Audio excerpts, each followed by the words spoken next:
Welcome to Living Legacy Leadership, where we explore, discover, and share insights, tools, and strategies for a life well lived into elderhood.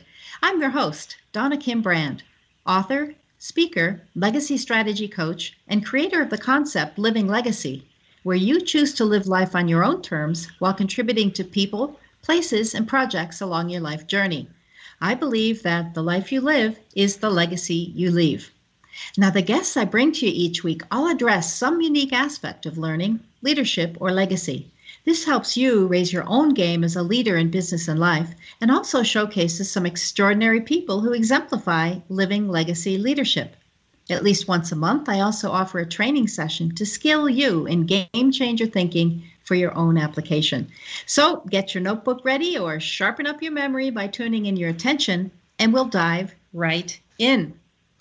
I am so thrilled today that we have with us Ellen Michaelson, who is being featured this year with the Miami Book Fair. Not only featured, but she's the DeGroot Prize winner for the Miami Book Fair. So we'll be talking about her book, The Care of Strangers, as well as some broader issues in her amazing, complex, and stellar life. So welcome, Ellen Michaelson. Thank you, Donna. Now, where have we found you today? Well, right now I am sitting in government camp, which is about an hour west, I can't remember which direction from Portland, Oregon. I was in near Bend for a couple of days, and we're heading back, and we got good cell coverage here. So we thought, okay, we're going to sit here for a while. Excellent. Now, if you've been in government camp, does that mean you're a spy? No. It's actually near the bottom of Mount Hood, and there's a couple of ski places around here. We come up here to cross-country ski, and Mount Hood is a downhill ski area. And it's supposed to have snow here tomorrow, so it's a little chilly. It's 48, and there's a wind. So I'm hunkered down. I'm warm. I'm not cold. Wow, fantastic. Well, okay. Well, let me introduce you through a more formal bio here, and then we'll get going here. Okay. So Ellen Michaelson is a physician in Portland, Oregon, and has an MFA, that's a Master of Fine Arts, from Pacific University. She's an assistant professor of medicine at OHSU and vice president of the board of the Northwest Narrative Medicine Collaborative. She was an NEH fellow in medical humanities and attended Breadloaf Writers Conference. Her work has appeared in Creative Nonfiction, Portland Monthly, Literature and Medicine, and Women in Solitude. Now, the book, The Care of Strangers, is her first full-length novel, but she has a ton of short stories and other amazing writing. So welcome, Ellen Michaelson. Thank you very much. Glad to be here. Good. Well, in the dedication to this new book, you honored Kings County Hospital. I think that was Brooklyn. Was that in Brooklyn? Mm-hmm. Yep, in the middle of Brooklyn. Yeah.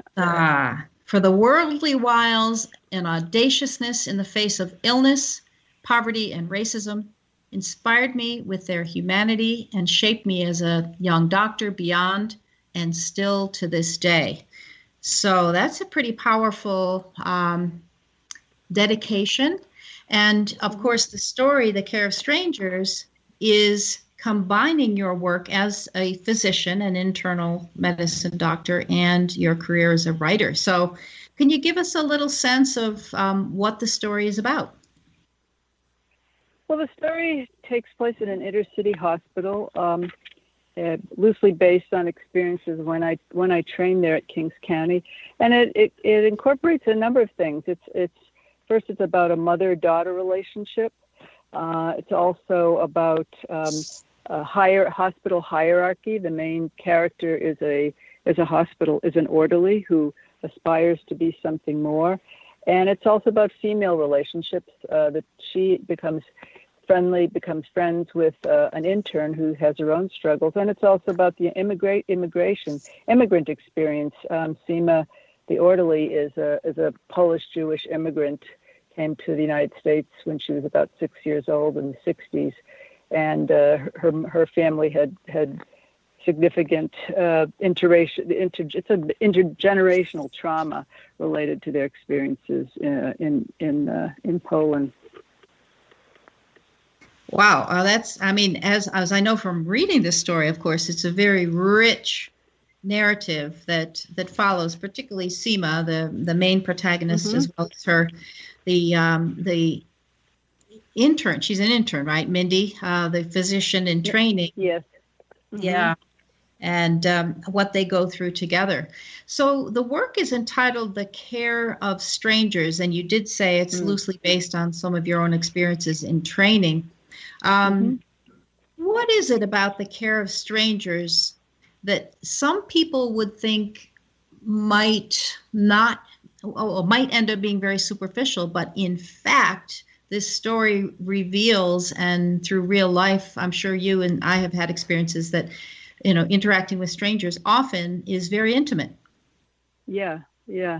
Well, I'm working on a workshop to do with narrative medicine, and I wrote this down and said, at what point do patients stop being strangers? When you first meet someone, like on a plane or anywhere, or even when you and I talk briefly, the first time the person is a stranger, and through getting to know them back and forth, you get to know their story and get a full sense of self and our own wounds. If you can hear other people's stories and connect with them and metabolize them, and come to appreciate, be moved by stories of illness, and you connect with your own woundedness, your own traumas, and we all have traumas, and that really, it helps you to be able to move beyond that. I think,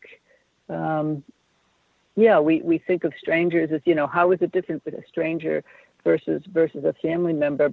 There is, as I think we all know, if you've experienced with, if you've had serious illness, maybe not if you haven't had serious illness, the intimacy that comes with connecting with your caregiver as a physician. I mean, it's a little lopsided because I learn more about patients than they learn about me. Although interestingly, when I moved from New York City to working in the Dalles in rural Oregon, for the first time, patients wanted to know my story. I mean, what was I doing moving from New York City to the Dalles? And they were interested in me, but most of the time we're the ones asking the questions, and we're the ones getting to know the patient's stories more. And we may still be strangers in some degree to the patients, but not in the context of the intimacy of helping somebody move through their particular problem, their medical problem.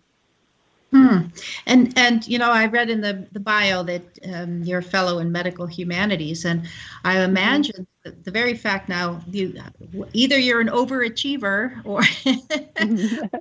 probably. I don't know what that means really, but well, the fact you've gone through the extensive and very high pressure training of becoming a physician and are a practicing physician in a practice, and at the same time, here you are writing books and teaching classes. You mentioned the narrative medicine approach in the workshop you're doing. So you weave humanity into writing as well as obviously experiencing it as a physician. Yeah.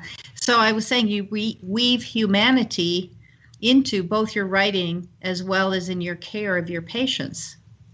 Yeah. Well, it's interesting. I mean, in some ways, we're sort of a fallback to the old, Dr. Welby kind of doctor, where you actually spent time getting to know your patients and you knew them well, you knew their family. I mean, now everything is almost like sound bites, and we have to get it into the electronic record. And I haven't had to do that in the hospital. I imagine they're doing the same thing in the hospital. But getting to know somebody's story, really paying attention and being interested in the story. And that's really what I've always been interested in story. And I think that's, and delving into the experience of living with all its pluses and minuses, joys and sorrows that brought me to literature. And I don't know. I've always written. I wrote before I went to medical school. I've been writing, writing and interested in writing for, forever, it seems, since sixth grade that I can remember. Interesting. So do you think that knowing people's stories helps in their healing? I would hope so, yes. I think that if you're just numbers, if you don't really have a feeling of a connection with who's taking care of you, people can't really understand. We want to understand what someone is going through, and at some point there's a